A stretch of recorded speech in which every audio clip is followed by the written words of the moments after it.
3. 동북사지에 게재된 변경 연구의 양적 분석. 1. 동북사지에 게재된 한중 변경 연구 통계. 한국과의 역사 갈등을 외견적으로 회피하려는 중화인민공화국은 동북공정 성과물을 2004년부터 동북사지에 게재하는 것으로 구조적 변경을 단행하고 변경 관련 주제는 최소화하되 핵심적인 연구에 집중하여 성과를 내게 하였다. 동북사지에 게재된 만주 변경 관련 논문 중 러시아와 관련된 것도 있지만 본고에서는 한중 변경 문제와 관련된 주제를 분석하는 것에 주목하였다. 한중 변경 문제와 관련된 백두산, 조선인, 간도 등의 주제와 유조변의 성격이나 의미, 만주 지역 행정 건재 등을 규명하는 것은 변경 연구에서 매우 중요한 부분이기 때문이다. 먼저 2004년 동북공정 연구 성과 게재부터 2017년 폐간되기까지 동북사지에 게재된 논문에 대해 양적으로 통계를 산출하면 다음과 같다. 표 1의 분류란에 명시한 제목은 동북사지에 명시된 표제를 그대로 제시하였다. 표제 속에서 글의 성격을 확인할 수 있을 뿐 아니라 지향성을 분석하는 데도 의미 있다고 보기 때문이다. 표 1의 통계를 보면 동북 변경 문제와 관련한 주제로 2004년에 10편, 2005년에 7편, 2006년에 3편, 2007년에 3편, 2008년 4편, 2009년에 2편, 2010년에 7편, 2011년과 2012년에는 없고 2013년에 1편, 2014년에 4편, 2015년에 2편, 2016년에 1편 게재된 것을 확인할 수 있다. 그러나 여기에 명시된 편수가 전부 의미 있는 논문은 아니고 관련 기사나 화보, 단순 답사기 등이 포함되어 있다. 표 1에서 2009년까지 다른 색으로 표시한 것은 그것이 동북공정의 연구 성과와 관련 있기 때문이다. 2009년 이후에도 게재된 연구 성과는 개별적인 후속 연구라고 볼 수 있다. 2. 본기 관주와 연구 방향. 표 1의 분류에서 보면 실질적으로 동북사지에서 제일 중요하게 본 것이 본기 관주이다. 이 표제를 달고 게재된 논문의 경우 해당 주제에서 새롭거나 중요하다고 강조할 만한 논문이기 때문이다.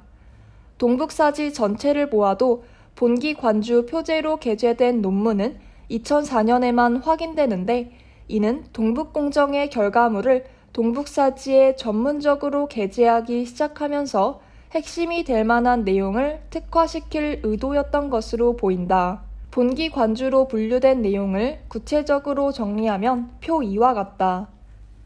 본기 관주를 표제로 게재한 논문의 경우 해당 주제에 대해 연구의 방향성을 제시하는 것인데 이는 동북공정에서 제시한 연구 방향과도 일치하는 것이므로 관심을 둘 필요가 있다. 표 2의 본기 관주 중 근대 한중 변경 문제와 관련하여 주목할 것은 비록 고대 상황을 설명한 것이지만 황제가 한반도에 3차례 영토를 하사했다는 것을 강조한 것과 청대 만주의 건재 부분이다. 친하 황제가 조선에게 3차례 영토를 하사해서 조선의 변개가 북쪽으로 확대되었다는 것은 친하 중심의 질서를 강조한 것으로 볼 수 있다. 한반도 북부가 원래 친하 영토였으나 조선의 북침 정책과 더불어 친하 황제가 영토를 하사한 것과 관련이 있다고 주장한다.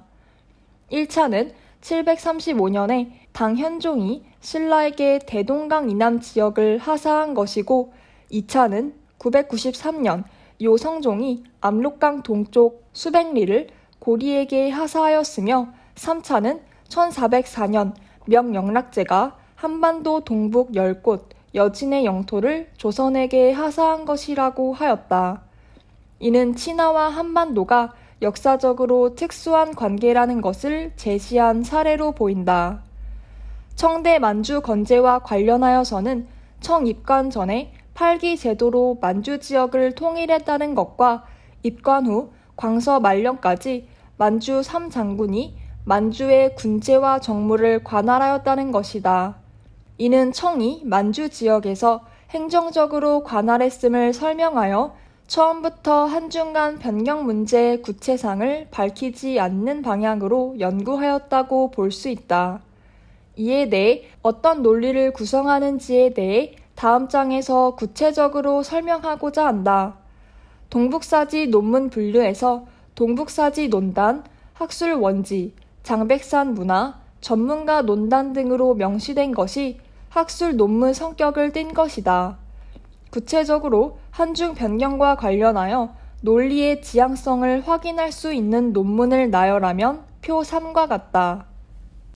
표 3에서 제시된 논문 외에도 2004년 장백산 문화박람성 준공과 관련된 장백산 문화 관련 기사나 2008년 유건봉의 장백산 답사 100주년 기념 성격의 행사성 자료, 장백산 문화 토론회와 관련된 기사 등이 포함되어 있다. 3. 한중 변경 연구 특징 분석. 이상 표 3에 제시된 논문 중 장백산 문화와 관련된 연구가 11편이고 유조변 관련 2편, 조선인 범월 및 조선인 정책이 6편, 중조 계무 관련 1편 및 두만강 답사 1편, 기타 고대 중조 변경 관련 1편이 있다. 동북공정 기간을 고려하여 2009년까지만 살펴보면 한중 계무 관련 연구는 2004년에 1편만 있다. 동북공정 관련 기획회의부터 중조 국경 문제, 19세기 조선 이민사, 중조 변계 연역사, 중조 관계사 등은 중요하게 연구해야 할 부분으로 적시했음에도 불구하고 동북공정에서 한중 변경 문제가 이와 같은 분포로 연구된 이유에 대해 다음과 같이 분석해 볼 수 있겠다.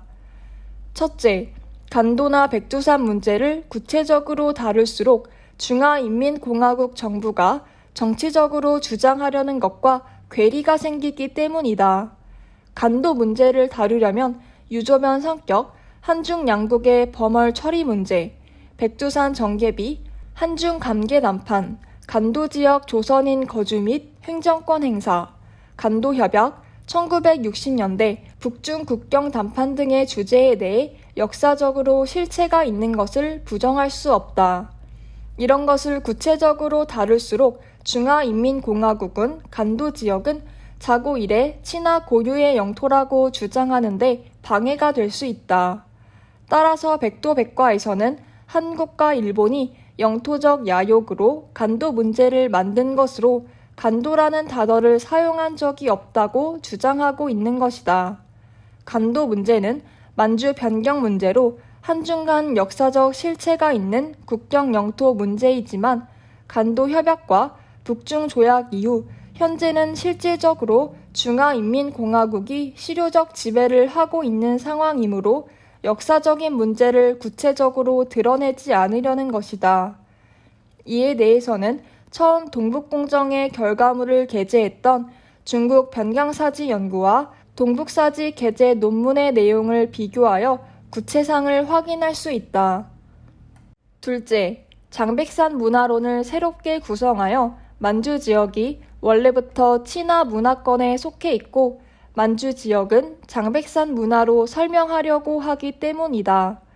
따라서 백두산에서 발언하는 수원 문제와 깊이 있게 관계 있는 것도 간도 문제이지만 중화인민공화국에서 주장하는 장백산은 백두산 수원 문제를 명쾌히 하려는 것이 아니라 중화인민공화국의 장백산이자 중화인민공화국의 장백산 문화로 만들려고 하기 때문에 장백산 문화론을 구체화하기 위해 노력하고 있다. 셋째, 간도 문제를 근원적으로 제거하는 방편으로 청대 만주의 건재 및 정책을 강조하는 것이다. 청대에 입관 전부터 또 입관 후에도 지속적으로 중앙과 지방에서 체계적으로 변경 지역을 관리하였으므로 이 지역이 친화 영토라고 강조하는 것이다. 동북사지에 게재된 청대 건재 관련 연구는 표 4와 같다. 표 4에서 볼 수 있는 바와 같이 동북공정을 고려한 2009년까지 청대 만주 지역 건재와 관련된 연구가 12편이 있고 그 후에도 세부적인 연구가 이어졌다는 것을 확인할 수 있다. 위의 분석을 통해 동북공정에서는 한중 변경 문제인 간도에 대해 직접적으로 연구하기보다 청대 건재나 장백산 문화론을 중시한 것으로 볼 수 있다. 이는 2004년 한중 간 외교, 정치적 요인으로 동북공정의 구조를 변화시킨 것과 연관성이 있다고 할 수 있겠다. 4. 동북사지로 본 한중 변경 연구의 경향성. 동북사지에 게재된 만주 변경 관련 연구 주제 중 한중 변경 문제와 관련된 내용을 중심으로 살펴보면 크게 세 가지로 분류해 볼 수 있다. 첫째, 청조의 만주 지역 건재 및 통치 정책에 대해서는 1. 친화의 강역 범주와 변환 연구 2. 만주 지역 행정 건재 연구 3. 만주 지역 변민 통치 연구가 있다.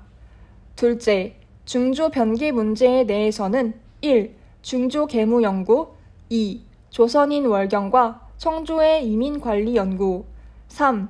유조변 연구이다. 셋째, 장백산 탐사 및 장백산 문화에 대해서는 1. 장백산 답사 및 탐사 연구 2. 장백산 재단 연구 3. 장백산 문화 연구가 있다. 1. 청조의 만주 지역 건재 및 통치 정책 1. 친화의 강역 범주와 변환 연구 친화의 변강을 연구하려면 먼저 친화 강역 범주를 어떻게 볼 것인가 하는 것이 정리될 필요가 있다. 설정된 친화 강역을 기반으로 그 범주에 대해 역사적 주권을 주장하고자 하기 때문이다. 이는 친화를 최대 범주화하는 방법을 고려한 것인데 제시된 견해로는 역대 왕조의 강역, 청조 시기 최대의 강역, 그리고 현 중화인민공화국의 강역으로 나뉜다. 중화인민공화국 수립 초기에는 각 왕조의 강역을 역대 친화 영토 범위로 보거나 역사상의 진, 양한, 수, 당, 원, 명, 청 통일 왕조의 강역을 역사상 친화의 강역 범위로 확정하는 표식으로 삼아야 한다는 견해도 있다. 또한 중화인민공화국의 영토 범위를 기준으로 자고 이래 역사적인 강역으로 설정하기도 하였다. 1991년 단기항이 1750년대에서 1840년대 아편전쟁 이전 시기의 친화 판도를 역사상의 친화 범주로 해야 한다는 견해를 발표하자 2006년 어봉추는 1820년의 청조 강역을 역사상 친화 강역 범위의 최종으로 삼으려고 하였다. 역사적으로 친화의 강역 범주가 비교적 넓었던 시기를 중심으로 강역을 결정하고자 하는 의도가 담긴 것으로 볼 수 있다. 2012년 이대룡은 1689년 네르친스크 조약 체결에서 1840년 아편전쟁 기간을 친화의 강역으로 삼고자 하므로 현재 중화인민공화국 강역만 고려할 수 없다고 보았다.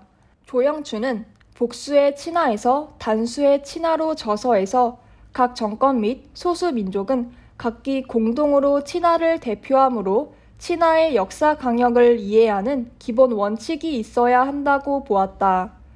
친화 강역 내에서 생활한 민족 중 이미 소실된 민족도 모두 중화민족의 일부분이므로 이들 역사도 친화 역사의 한 구성 요소가 되므로 이들이 역사적으로 활동한 지역 및 정권을 건립했던 강역도 모두 친화 역사 강역의 일부분이라고 강조하였다. 이러한 기준으로 보면 고대 친화는 원, 청을 제외하고 모두 복수의 친화 관점으로 이해해야 한다고 하였다. 오늘날 중화인민공화국 강역이나 특정 시대 친화 강역으로 고정화할 필요가 없으므로 오늘날 중화인민공화국 강역과 역사상 각 시대의 친화 강역은 엄격하게 구분할 수 있다는 것이다. 친화는 한족만의 민족 국가가 아니라 한족 및 한족 정권이 통제하는 강역과 각 소수 민족 정권이 통치하는 강역도 친화의 강역으로 보는 것이 친화의 다원일체라는 역사적 실제와 부합하다는 것이다. 따라서 친화 역사상의 강역은 지속적으로 변화 발전하므로 고정적이고 불변한 것이 아니라는 점이 친화 역사 사실의 실제와 부합하는 것이라고 강조하였다. 친화의 역사적 강역에 대해 이와 같은 다양한 논리가 생성되는 것은 백도백과에서 정리한 자고 일의 친화라는 논리와 외견상 배치되는 면모가 있는 것 같지만 친화 강역을 언제로부터 어디까지로 설명하든 자고 일의 친화라는 의미와 상통할 수 있다. 변강 지역에 대한 새로운 연구로는 이치정의 변강 지역의 환란에 대한 규명이라고 볼 수 있다. 그는 역대 왕조 흥망의 최대 위협은 변환이었다는 점에서 변환의 의미를 부각시켰다. 변환은 역대 왕조 흥망의 최대 위협으로 농민 문제와 더불어 양대 위협이었다. 변환을 없애는 것은 국가 정권을 공고히 하는 것이고 왕조 통치 유지와 사회 안정의 기본 보증이다. 변환을 없애고 국가의 장기적인 안정이라는 목표에 도달하는 방법은 이론에서 실천까지 변환을 없애기 위한 각종 대책을 세우는 것이라고 하였다. 이것은 중화인민공화국이 변강 지역을 연구하는 근본적 이유 중의 하나를 우회적으로 설명해 준다고 볼 수 있다. 즉, 변강 지역의 변환에 어떻게 대처할 것이냐 하는 문제는 역사적으로 시대를 변화시키는 중요한 요소였기 때문에 역사 연구를 통해 현 정부가 해결책을 얻고자 하는 것이다. 이를 통해 비록 시대상은 분명히 달라졌지만 친화가 고대로부터 현재까지 취해온 변강지역 정책의 연속성과 단절성을 꿰뚫어보는 해안이 필요해 보인다. 2. 만주지역 행정건재 연구. 동북사지에 게재된 연구 중 눈에 띄는 것은 만주지역을 언제부터 어떻게 행정적으로 관할하였는지를 검토한 건재 연구이다. 정리나는 후금 건국 전부터 만주 지역을 복속시킨 것과 특색 있는 민족 건치로 기존 조공 제도를 대체한 것을 강조하였다. 청대 만주 건재에 대해 세 개 시기로 분류한 강수봉은 1. 청 입간 전 만주 지역 통일 시기로 8기 제도를 실행하여 8기로 정치한 시기. 2. 청 입간에서 광서 말년까지 3장군으로 만주 지역을 관할하던 시기. 3. 광서 33년 만주에 삼성을 설치하고 삼성 모두 기무사, 목무사 설치 및 분순 병비도를 신설한 시기라고 하였다. 이러한 시기 구분을 통해 청 입관 전부터 만주 지역이 행정적으로 통치되었음을 강조하였다. 청 전기 러시아 남하의 자극을 받아 설치했던 길림 장군의 군사 기능을 검토한 마금주와 여평은 길림 장군이 최고 군정 장관으로 병사들 훈련, 군수 용품 관리, 출정 관리, 강역 보호, 병원을 관리한 것을 밝혔다. 또한 길림 장군의 임무가 러시아에 대항하는 것 외에 유조변 신변 수축을 통해 몽골을 방어한 것과 만주 지역 통치를 위해 만주와 혈연적, 문화적으로 가까운 부민을 편입하여 8기군을 보충한 것으로 보았다. 동삼성 행정개혁 중 도 설치와 기능을 탐구한 왕경택과 총가에는 러일 전쟁 후 청조는 변강 방위 업무를 강화하기 위해 민치기구인 도를 설치하고 대대적으로 이민 실변 정책을 취하였던 점에 주목하였다. 도는 정무 기능, 변경 지역의 병비, 외교 기능 및 목무도 겸하여 사회 모순을 감소시키고 행정 효율을 제고하여 변강 안정을 유지하는 데도 역할하였다.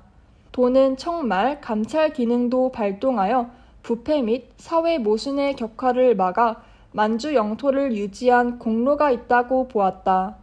만주 지역을 청조 발상지로 여겨 일찍부터 제도적으로 만들어 관리했음을 강조한 것은 양효군이다. 그는 청조가 계제 건성 책략으로 숭실과 조이기 그리고 서세창에 이르는 3단계에 걸쳐 건재를 완성하여 변강과 내지 행정기구를 일체화시켰다고 강조하였다.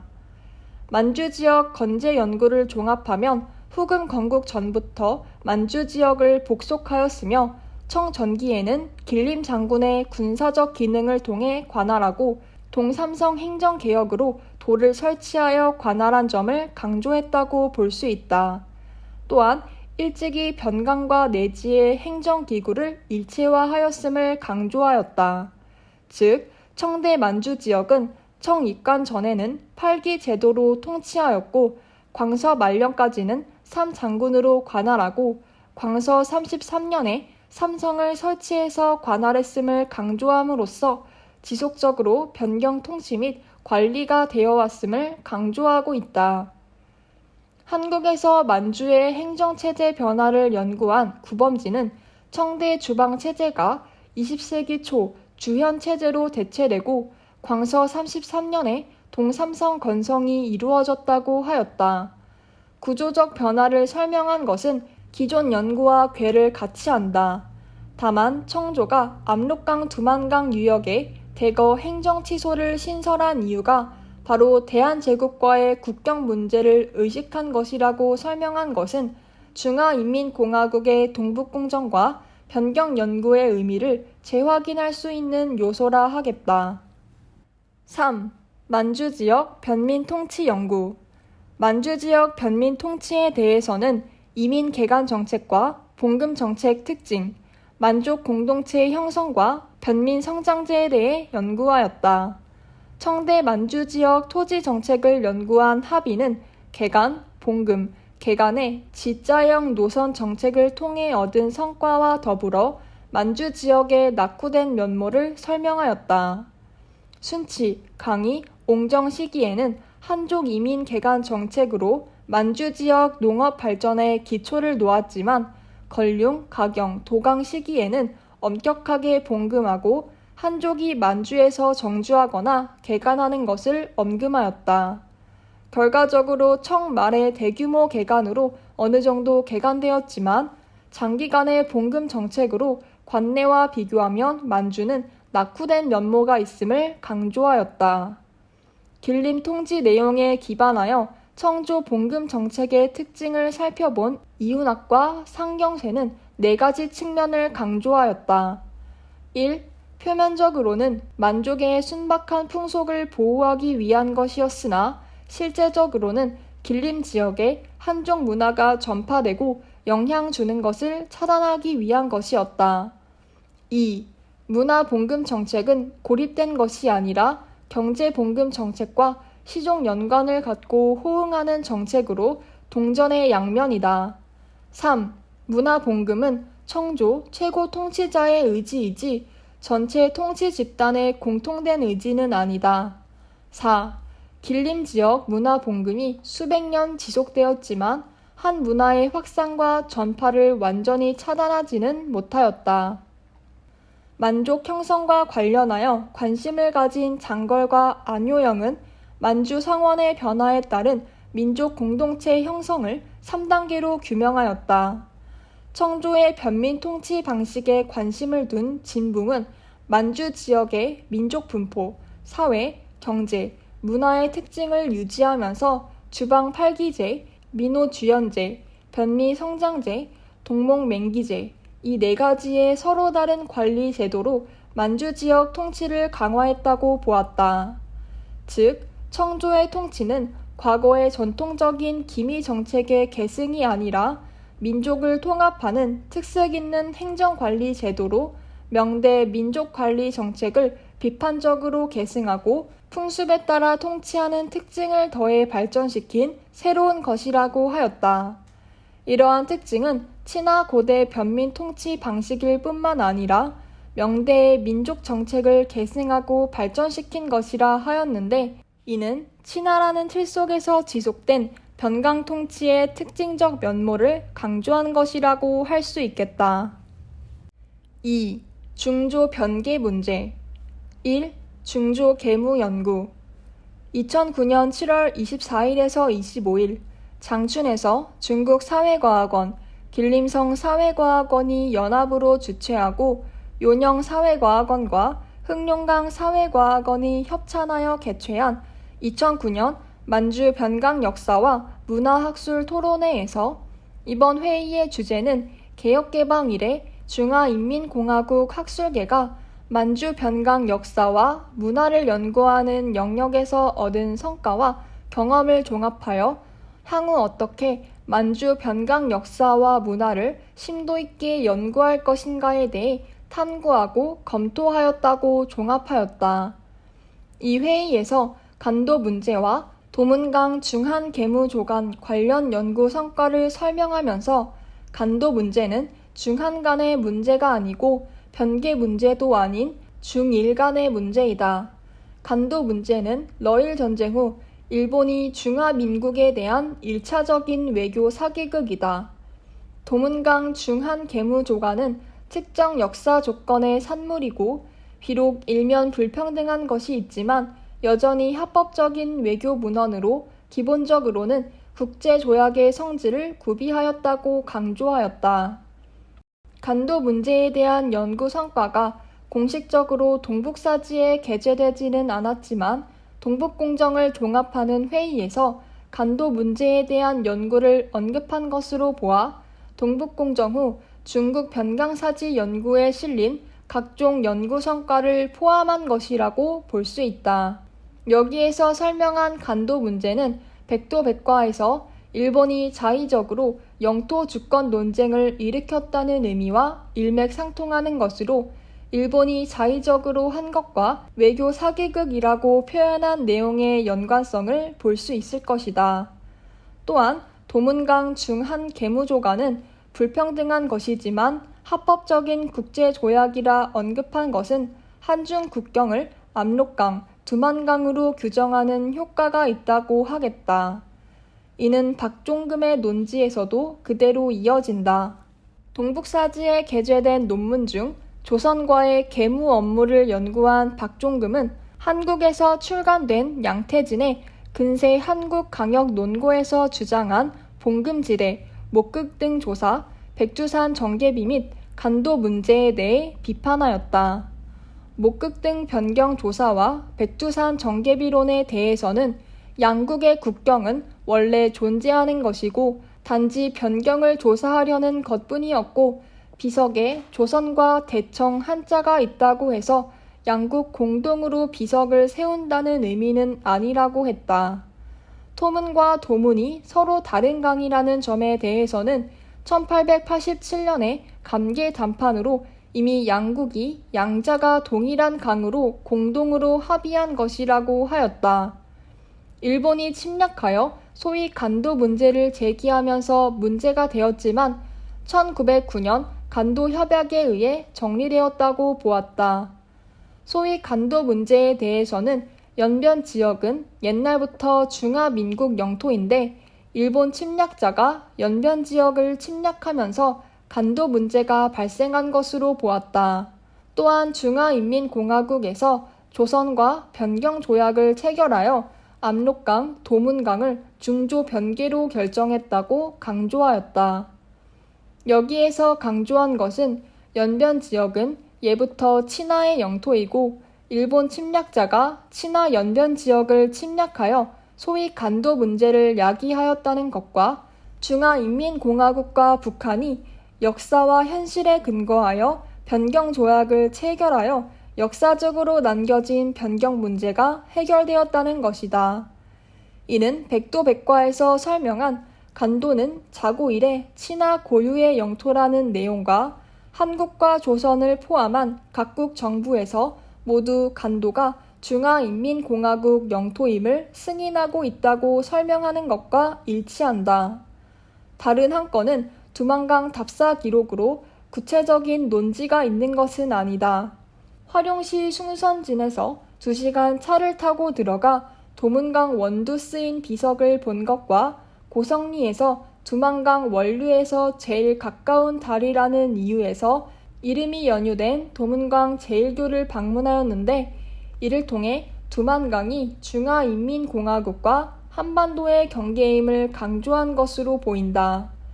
또한 용정시 삼안 및 혼춘시 방천은 모두 만주 지역 변경으로 조선과 맞닿아 있다는 점을 강조함으로써 중화인민공화국 강력범주를 명시적으로 보여주려는 의도를 담고 있다고 하겠다.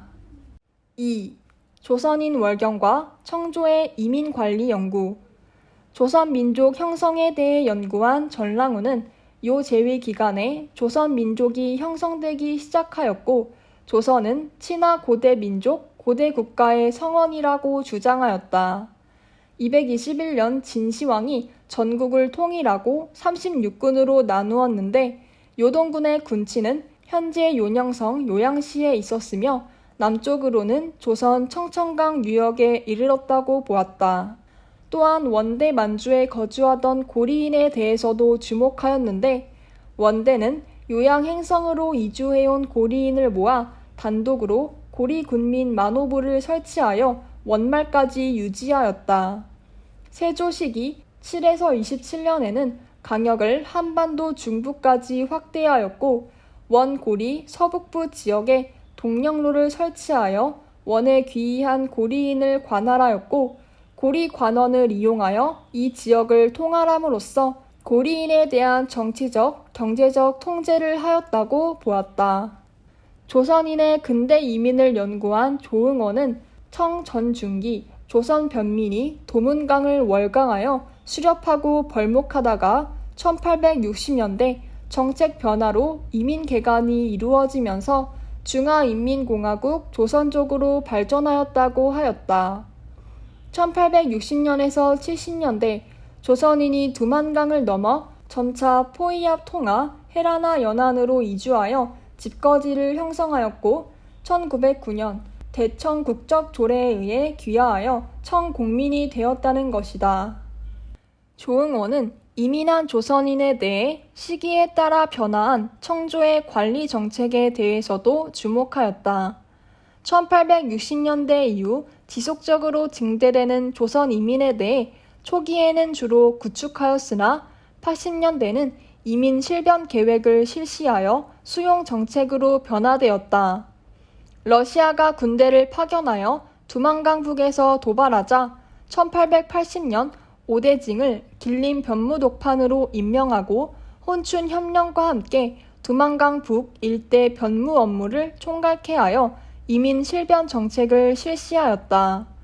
조응원이 1909년 대청 국적 조례 반포 후 치발 역복의 방법을 변화시켜 법률 형식을 이용하여 조선인의 입적을 관리하였다고 주장한 것에 대해 양소전은 청조가 귀화의 조건으로 치발 역복을 필수화한 것은 민족을 경시하고 동아를 강행한 반동 정책이었다고 평가하였다.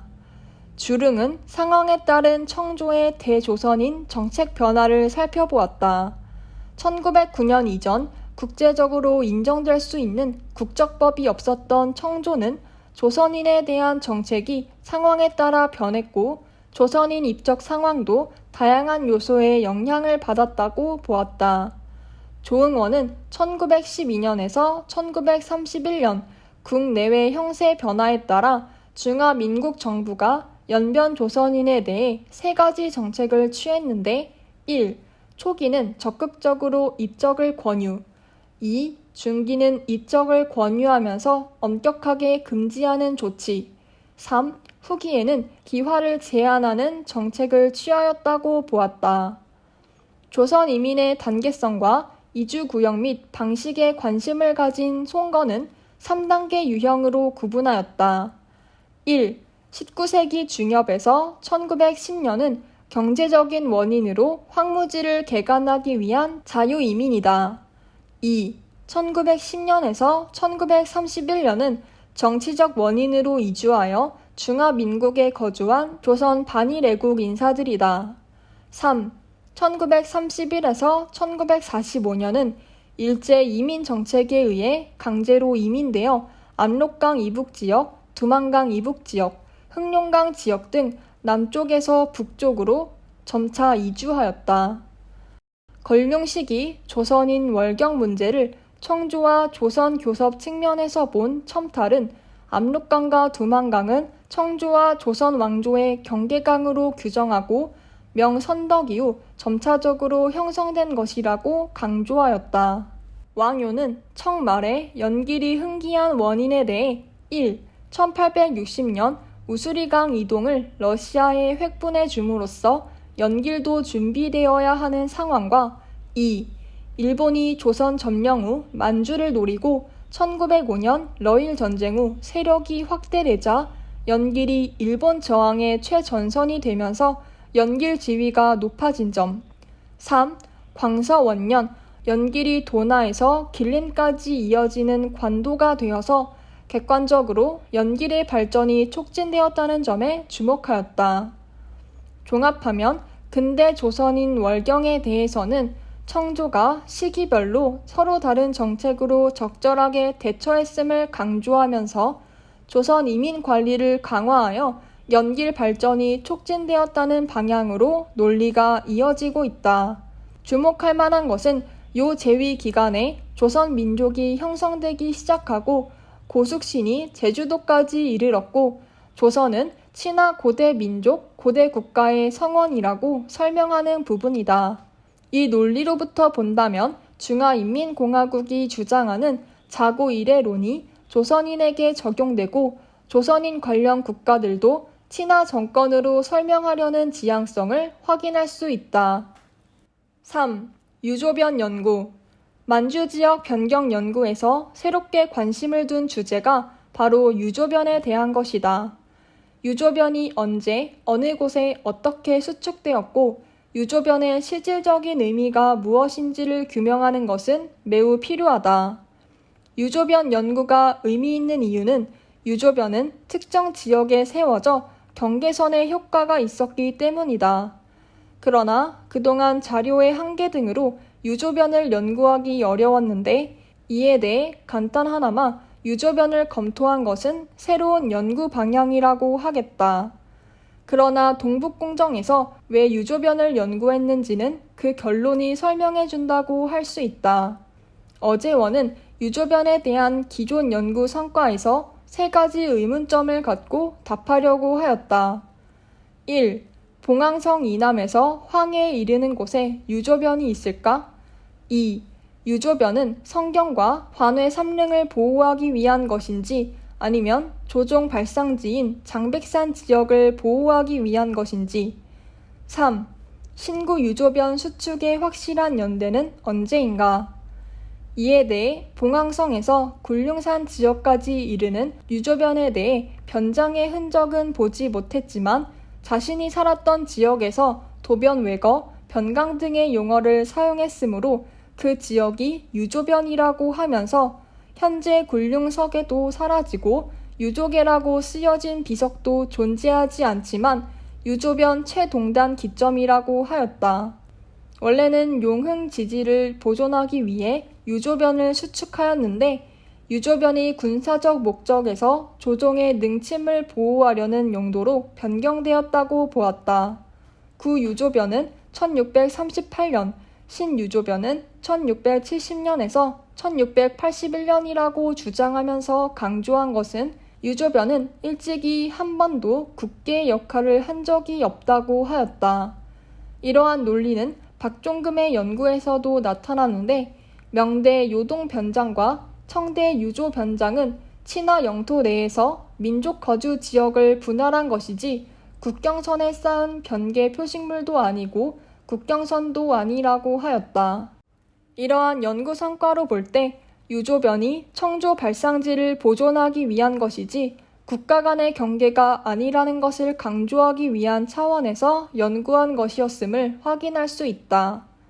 한중간 변경 문제에서 유조변의 변문까지의 공간에 대해 간도라고 지칭하는 것을 차단하는 효과가 있다고 하겠다. 박선영은 2005년에 유조변 관련 연구 성과에서 길림통지, 청사고 등 청조 자료를 인용하여 유조변은 근본적으로 만족의 정체성을 지키려는 내외 구분의 기능과 더불어 북쪽으로는 몽골을, 남쪽으로는 조선을 방어하기 위한 경계선이 될 뿐만 아니라 민족을 나누는 지리적인 경계선의 역할을 했다는 점을 강조하였다. 즉, 유조변의 성격을 어떻게 보느냐에 따라 한중 변경 문제의 논의가 달라질 수 있는데 위의 연구에서는 유조변이 국경선이 아니라는 것을 강조한 것이다. 유조변의 역할에 관심을 둔 시립학은 2580리에 만주 녹색 장성을 이루는 유조변을 설치하고 200여 년의 봉금을 실시하여 만주 지역 생태 문화를 보호하는 작용을 했다고 보았다. 유조변은 조종 흥왕의 땅으로 용맥을 지키기 위해 수축하였다고 하면서 유조변은 행정구역과 경제구역의 분계선임을 강조하였다. 비록 정치적 이유로 유조변을 세웠지만 정치적, 경제적 측면에 영향을 주었는데 생태 보존을 위해 마음속에 유조변이 필요하다고 보았다. 유조변 연구의 결론을 보면 조종의 용맥을 보호하기 위한 행정구역이자 경제구역의 의미이지 변계 표지물이나 국경선이 아님을 강조하기 위해 연구한 것이라 할 수 있겠다.